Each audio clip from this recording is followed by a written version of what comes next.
A curse that has been around for 1,000 years. A monster that is as old as time. And this winter, only two things stand in its way. Time for some appropriate research material. Scooby-Doo and Where's My Mummy? Scooby-Doo-Doo!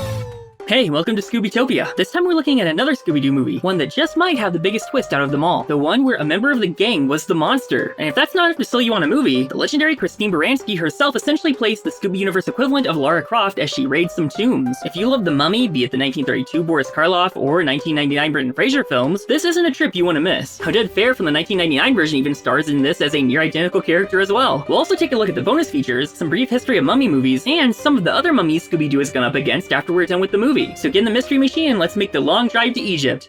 Scooby-Doo and Where's My Mummy is a 2005 animated film, the 9th overall in the Scooby-Doo direct-to-video lineup. Although this one is a little special, and it always stood out to me in advertising growing up for one big reason. While it released on VHS and DVD in December of 2005, it actually premiered a month earlier for a short theatrical run on the big screen in addition to the Cartoon Network airing that month. I had to wait until getting it on VHS to see it, but I can only imagine how nice it would have been to watch these that way. Just as the film Dune, the 1984 one, not the 2021 version, opened with narration by a Royal Virginia Madsen, Mummy gives us an opening prologue where she voices Cleopatra this time. Egypt is under attack by the Roman army, and she, the Queen of Egypt, escaped on the Nile toward the pyramids to reach the Great Sphinx. Not exactly what it would have looked like in reality, but this is a Scooby-Doo movie. Inside there are countless traps in addition to an entire undead army of mummies ready to rise if needed. All of it set into place as the tomb is sealed. Cleopatra approaches Isis and casts her curse as we enter the title sequence, much of which utilizes some fairly clunky 2000 CG, telling us what to expect later. In the present, the Sphinx is under restoration, and Velma has taken a break from the gang the last 6 months to help her friend Prince Omar, who she's excited to share her new find with. Omar assures his uncle the restoration will be done in time as the wind blows away the blueprints as if foreshadowing. When Velma shows her find to Omar, he holds it up and the light strikes through to open the ancient tomb, and inside they confirm it was Cleopatra's and she found her Ankh necklace. Meanwhile, Scooby and the rest of the gang are driving through Egypt in the van to surprise Velma, and Scooby especially is excited to see her again. Unfortunately, the van's engine dies and they're stranded, so the boys go searching for snacks only to start seeing a mirage in the heat mere feet away. Suddenly they see a hawk fly overhead and a man approaches.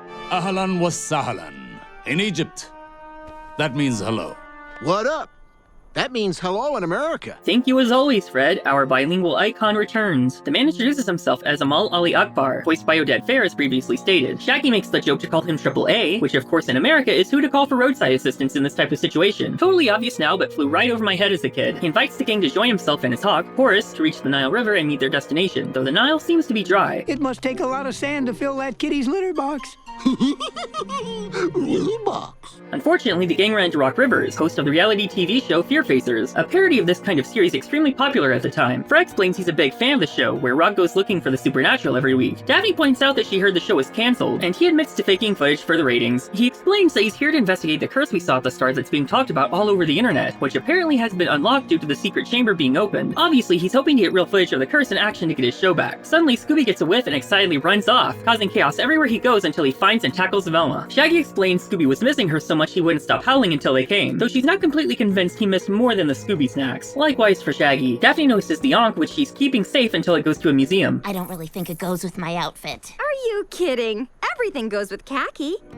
After initially being upset, Omar is thrilled to finally meet her friends and shows them around, explaining his hesitance was because so many treasure hunters have been trying to get in. Introduced to the Sphinx, Shaggy and Scooby are terrified to hear about the curse attached to it. Unfortunately, before they can even get into it, they're surrounded by the team of Dr. Amelia Von Butch, and of course, she's voiced by the legend herself, Christine Baranski. Nice kitty. Her for mama. Velma explains she isn't a world-famous treasure hunter, but a thief, and she makes sure they can't call for help. A prince. Charming. Now, out of the sandbox, kids.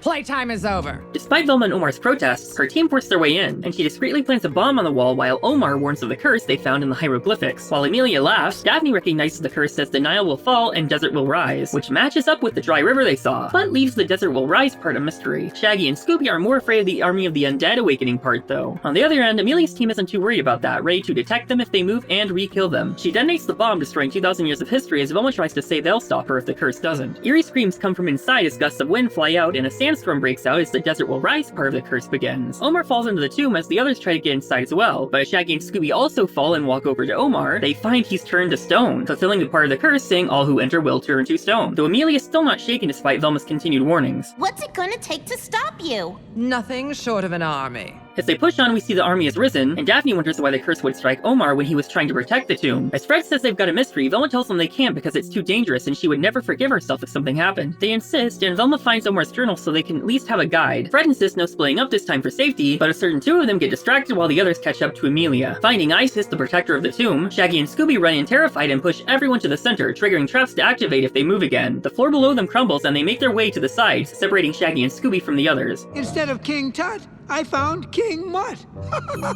King Mutt.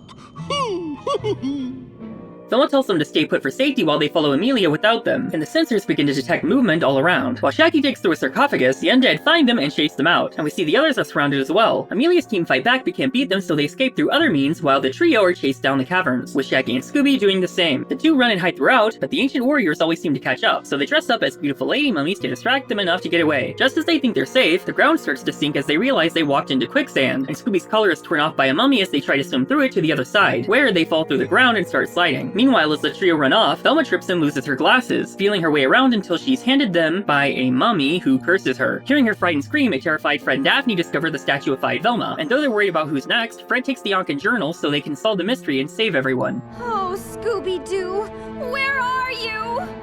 On their end, Shaggy and Scooby slide into the river, enter a whirlpool, and flow through where they flow up on the other side, finding themselves at a lost city surrounded by ancient Egypt reenactors who immediately believe Scooby to be the Pharaoh Scubus. Their leader Hotep, voiced by Ron Perlman, agrees this must be the prophecy and prepares a celebratory banquet. Looking for the others, Daphne and Fred run into Rock, who leads them to a secret burial chamber of the army he found, and they realize the mummies are covered in cobwebs and don't seem to have moved despite the chase. They find an ancient scroll with the Ankh, so Fred volunteers to translate. Help. The heavy tourist is pinching my kitten. How about the necklace is the key to the curse?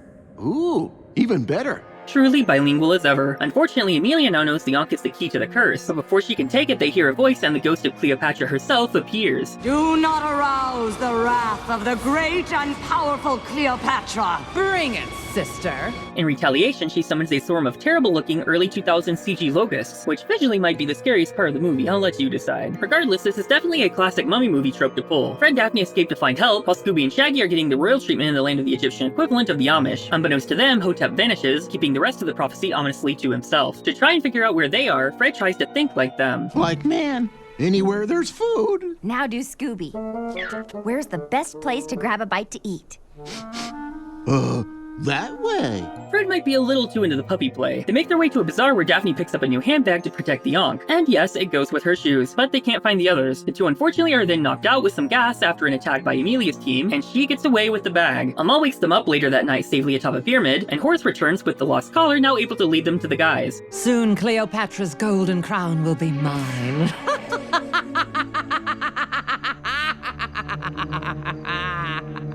Scooby and Shaggy enter the arena expecting a good time as Hotep begins his plans, and instead of fun, they're expected to sacrifice themselves to the spirit of the sand. And unfortunately, it's even scarier because it's more of that early CG that aged like milk, and it doesn't have the darkness like Nessie from Loch Ness to disguise it this time. The CG monstrosity continues to chase them until it falls into the river in short circuits, revealing itself to be a robot, with Scooby catching the remote control as Fred, Daphne, and Amal ride in. Amal reveals Hotep is actually a wanted criminal who's been illegally damming the Nile, bringing it to the city and explaining why it was missing when they arrived, and he's taken off while saying the classic phrase. Shaggy says Velma would be proud of them for solving this on their own when Scooby realizes she's not with them, and he wails into the night after finding out what happened. Fred wonders if Cleopatra is a hoax now though, if the Nile was Hotep's doing, though Shaggy reminds him of Velma's current state. Daphne comforts Scooby by giving him his collar back, only to realize the Ankh is gone, and they realize what happened, while Fred thankfully has a new plan. Using Scooby's nose, they run into Rock again, but this time he's already been hit by the curse and turned to stone. Rock River's a solid rock. The undead army is making noises in the distance, and going in deeper they see Amelia's team has already been taken, necklace and all. They begin phase 2 of the plan with Scooby and Shaggy infiltrating as mummies, though Scooby's wraps get caught and reveal his tail to the guards. They run and hide, but Shaggy sits in something soggy as they find it's wet cement along with a bunch of body molds. The ghost of Cleopatra appears again to Amelia, who begs for mercy, but with a flash he turns both members of her team into statues. Cleopatra exposes her true mummified face as she approaches Amelia. If you let me go, I promise I'll stop treasure hunting forever. I'll open an orphanage. I'll save the rainforest. I'll recycle! Fred shows off his moves to signal the guys to execute the next part of the plan, and despite painfully hitting a gong, they free a boat manned by the people from the city, and Daphne posing as Cleopatra. Fred leads the charge as his army goes against the Mummy army, but Daphne is taken to Mummy Cleo. Seeing her terrible complexion, she gives her some blush, while Scooby and Shaggy give her the royal spa treatment. The mummies roll them down a carpet, but it starts to fly, and they knock away some weapons, which frees Amelia, who escapes. Running deep inside, she finds the real mummy of Cleopatra and opens her up, putting the ankh where it belongs as the room illuminates and the great treasure is revealed. As she runs up to steal the prized crown, she turns around to the ghost, who then looks to warn the others, giving Amelia time to escape with the crown, triggering the room to begin collapsing. Amelia gets away while the gang is swept away by Nile water filling everything, and Cleopatra is literally right behind them. As Amelia is about to put on the crown, Horace swings by and takes it while a malefice is part of Fred's trap, capturing her. The gang bursts out along with the river water, and all of the treasures float out with it. They wash up, and as Daphne fears Cleopatra waking up, it seems she's not ready for another fight as Scooby gets a whiff, runs up to lick her, and reveals Velma. The leader of the mummy army calls out to her and unmasks himself as Omar, perfectly safe as well. Horace returns the crown to the prince where it will be safe, and even Rock shows up safe and sound. Velma and Omar explain they knew treasure hunters would be attracted to their find, so they made the curse real, so to speak, to scare them away. Obviously, she became Cleopatra, he and his workers became the army, and they used the cement and body molds to sell the illusion of the curse. The swarm of CG locusts was Velma's idea, having learned to breed them in science class. Omar tells Rock he actually used his camera to catalog the tomb after he agreed to help, which will be shown around the world, and gives him his second chance he wanted as well. Velma explains she didn't let the rest of the gang in on it because of the danger, not expecting them to lead their own army to rescue her. She's happy they did it though, and Cleopatra's final wish of the riches of Egypt being returned to her people has been granted despite Amelia's best efforts. Having finished restoring the Sphinx, Velma looks on at their work as everyone reminds her how important she is to them. Like any American in July, Shaggy lights up a firework that's clearly dangerous, and it flies right into the new face of the Sphinx. Omar says it looks better that way, and they all laugh, bringing things to a close. Scooby-Dooby-Doo!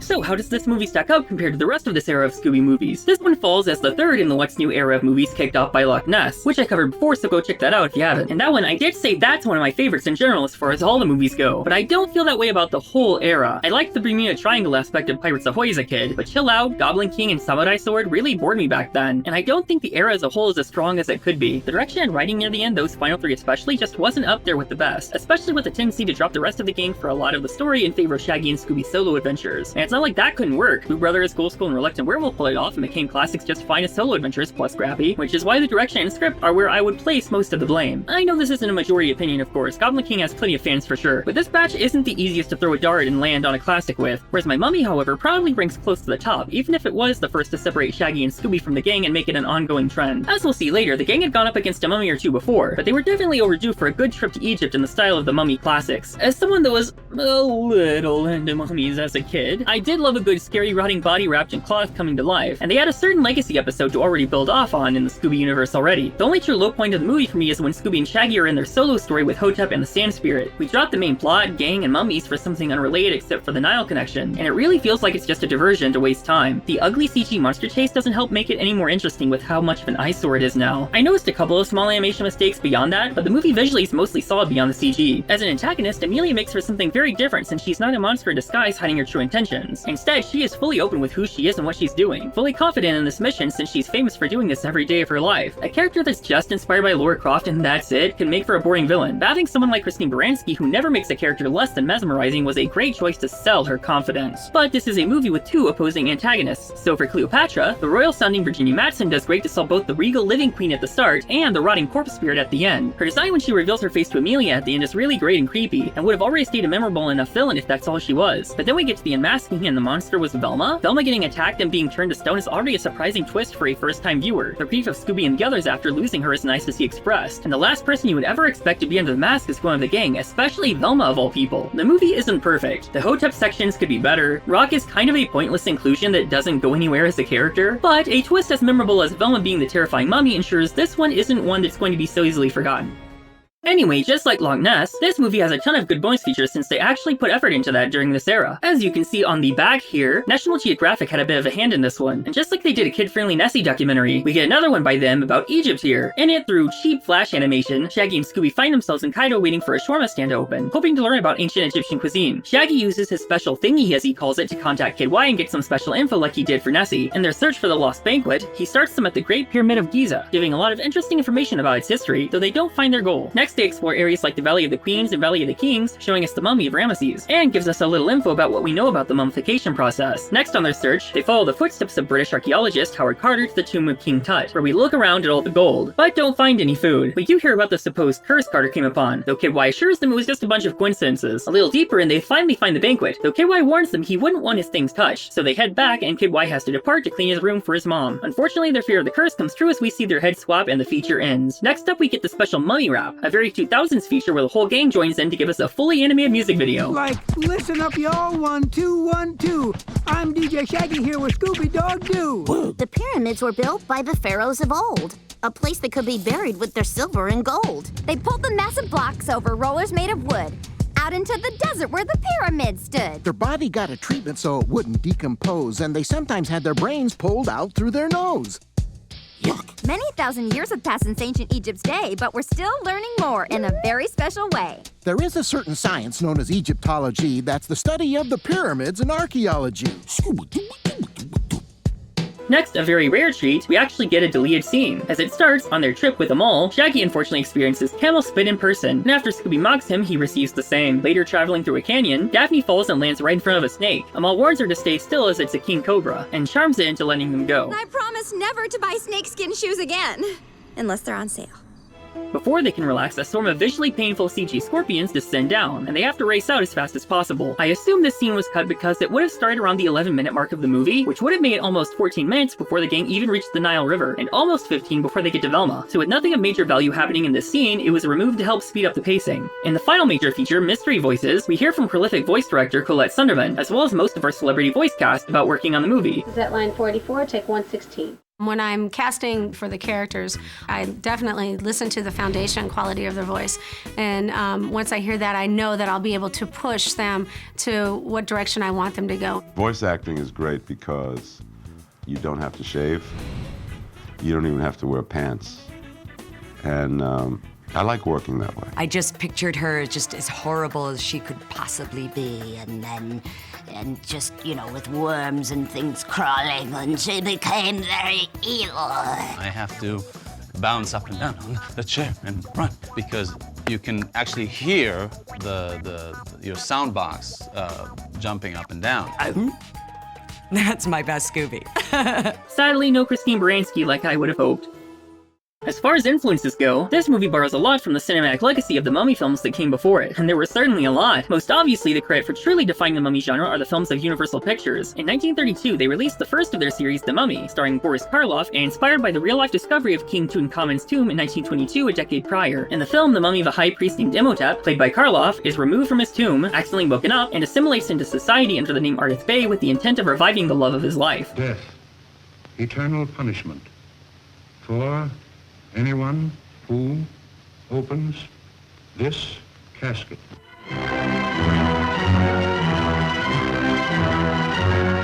It's a lot more subtle and low-key than some of the other cornerstone films of the Universal Monsters, and when I last revisited it, I found it to still be quite atmospheric. Unlike the other Universal Monsters, this one didn't get any direct sequels, but rather multiple reimaginings, and in 1999, the most notable remake, led by the wonderful Brendan Fraser, The Mummy yet again sees the mummy of Imhotep rise with the intent of reviving his love.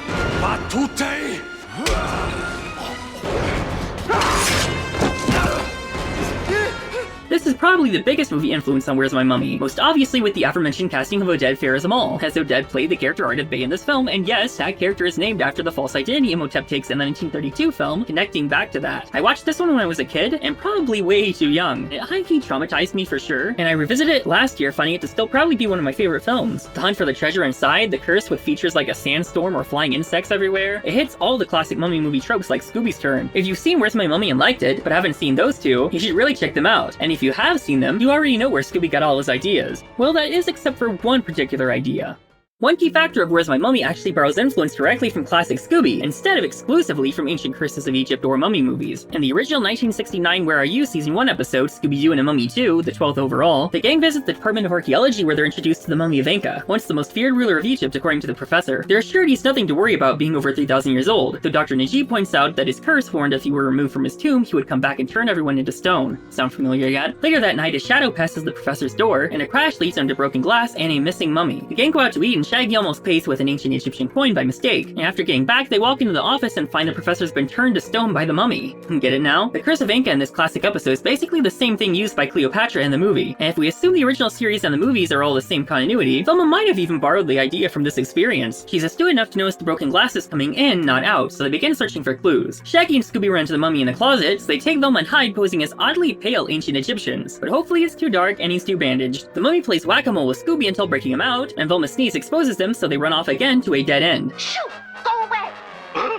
Yeah, your mummy's calling you! The mummy asks for a coin and they realize it must be the one Shaggy mistakenly took, and with a helpful Scooby Snacks boost, Scooby attempts to put up a fight. When it doesn't work, he seems to desert them, but he sneaks back with a hammer and nails the mummy to the floor and allows them to escape. Daphne and Fred follow some footprints where they find Dr. Najib's car, and inside, he's been turned to stone as well. Before they can find the other two, Velma and the boys see the mummy escaped, and upon further examination, his wrappings don't feel 3,000 years old. At the lab to test it, Scooby has some interesting results to mystery fluid while Velma is interrupted by the mummy, so she makes a smoke screen to escape where they find the others. After they explain they caught the mummy, they realize Scooby is missing, and inside, so is the mummy. Outside, they find him turned to stone like the others as Shaggy grieves his best friend. The real Scooby digs out of the shed he was tossed in and begins to sob over his stony death with Shaggy until he realizes and they have a happy reunion. We now see there's a real and a fake though, showing just how phony the curse is. With a little research, they find the design on one of the ancient statues is the same as the coin, and just in time, the mummy bursts in. They flee to the wood shop, and when he catches up, they ask Daphne to turn off the lights, but being danger prone, turns on the power saw instead, cutting out the floor around them as they splash up and into the pool. The mummy throws the saw in and they have to paddle away, and taking a rest, Shaggy sits down to realize he has 4 feet and just sat on the mummy. He and Scooby run out where they find cement and body molds just like in the Where's My Mummy movie, supporting again that Velma got her ideas here, and they're chased again into the shed. Unfortunately, the mummy is sealing them in with bricks, and as he still tries to get the coin, they notice in the corner that the professor is here and tied up. Shaggy asks if he's alright, confirms it, and leaves him there. With Scooby and a mower, they break out but lose control and end up running over the mummy trying to break down the door. Now, the mummy and Scooby are loose on the mower together until they're thrown onto a trampoline, and Scooby is able to kick the mummy into a basketball hoop and catch him. Unwrapped, they find it was Dr. Najib and investigate what the coin he wanted so badly does. Finding the statue from before, they put the coin inside the matching design slot and it reveals Anka's diamond scarab, his most valued treasure. Wondering where the real mummy went, they hear it moan and look over to see it discarded in a corner. Though the noises were just Scooby playing, putting an end to the mystery. A perfect classic episode with tons of atmosphere and a great mummy curse perfect to build a bigger story around like in the movie. That wasn't the only time Scooby met a mummy though, and we're already here, so let's head to Scooby-Doo and Scrappy-Doo Season 2 Episode 3A, Mummy's the Word. Scooby, Shaggy, and Scrappy are driving out in the hot desert, and trying to get a drink from his canteen, Scooby gets his nose stuck inside. Worse, it's empty, so they try to find an oasis as fast as possible. Spotting a soft drink stand, the three rush over and jump into nothing, finding it's a mirage. Not a mirage is the sandstorm which leads them to a pyramid which Scrappy immediately runs inside, so they have to follow. After tumbling around, they're scared realizing they found a mummy, though it reveals itself to actually be Scrappy. Unfortunately, a real mummy is waiting at the top as they run to leave, and Scooby has to run back to take the brave Scrappy with him. They hide themselves in the surrounding art and make their way back around where they find a boat, and they once again have to follow Scrappy over and get a bigger scare realizing the stones are actually crocodiles. With no fear, Scrappy runs over to teach them a lesson and gets one to take him back to the others. The mummy is also there though, so they run off again, but forget Scrappy. He takes the wrappings and tears them apart, revealing nothing but dust, so they finally make their way back. They aren't quite safe yet though, as ghostly footprints start following, so they rush to the van and get out of there. Scooby-Dooby-Doo! Since we're here, 2 years before the movie, let's check out what's new Scooby-Doo Season 2, Episode 2, Mummy Scares Best. Entering a tomb inside the pyramids, a group of tourists and their guide are run off by the sight of an undead mummy, but as much as they try to escape, the walls close around them and they're pulled through. On their own tour, Shaggy and Scooby think they see some food stands, though of course it's yet another mirage. There, we find Melbourne O'Reilly, an Australian archaeologist and adventurer heavily based on Steve Irwin and voiced by Steve Bloom, who first appeared in the second episode of Season 1, 3 Destruction. As he shows them around, Shaggy points out the bountiful water despite the Nile River being so far away. They're shot up and Melbourne saves them, but their bus driver speeds off, believing it to be the curse of the mummy. By nightfall, they arrive at the pyramids, though we see they're being followed. Melbourne tells them about the 3,000-year-old curse of Pharaoh Scamses XV that plays out how we'd expect at this point. The tourists and guy from before suddenly pop out of the ground, now under the control of the mummy's curse, and the rotting mummy of Scamses reveals himself as they try to escape, sending a sandstorm to sweep them away. Next morning, they make their way out of the sand and start looking for clues. They pass a ton of people leaving, and their quest for water leads to nothing as the prince reveals a drought. He offers some water and gives them directions where they get some camels from a business that seems to be doing very well under current circumstances. They finally reach a town that seems full of water, and a French restaurant in particular seems to be booming, so Fred offers his excellent bilingual skills we're all familiar with. Ah, a French woman. Let me handle this. Bon jovi, mademoiselle.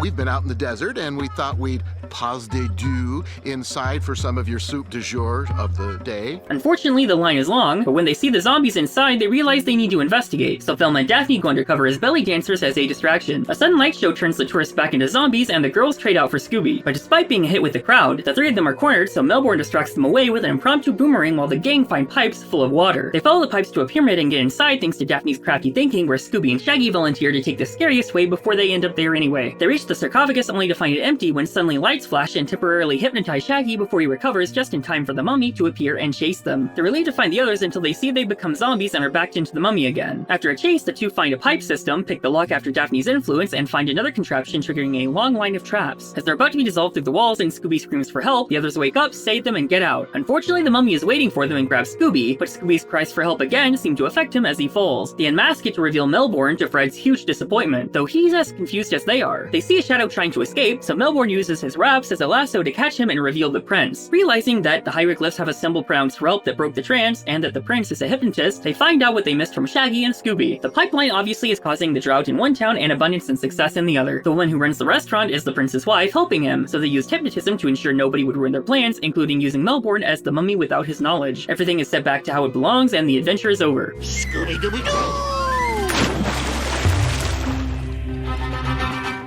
Obviously, those aren't the only mummies the gang has seen. For example, Reluctant Werewolf saw the mummy drive his mummy-mobile. There's Candace and her father in ghoul school. The mummy was present at the party in the new Scooby-Doo Mysteries episode at Halloween Hassle at Dracula's Castle, and another episode, Scooby's People Pandemonium, saw another mummy disguise. The new Scooby and Scrappy-Doo show episode where Scooby-Doo saw a mummy on the Orient Express, and there was a cat mummy in the Scooby-Doo and Guess Who episode Ollie Ollie Income Free. But those don't fall into the specific archetype we're looking for here, so I won't extend the video even further by going into all those extra stories. We've got enough videos running over half an hour here. Feel free to check those episodes out on your own next time you need some more mummy goodness.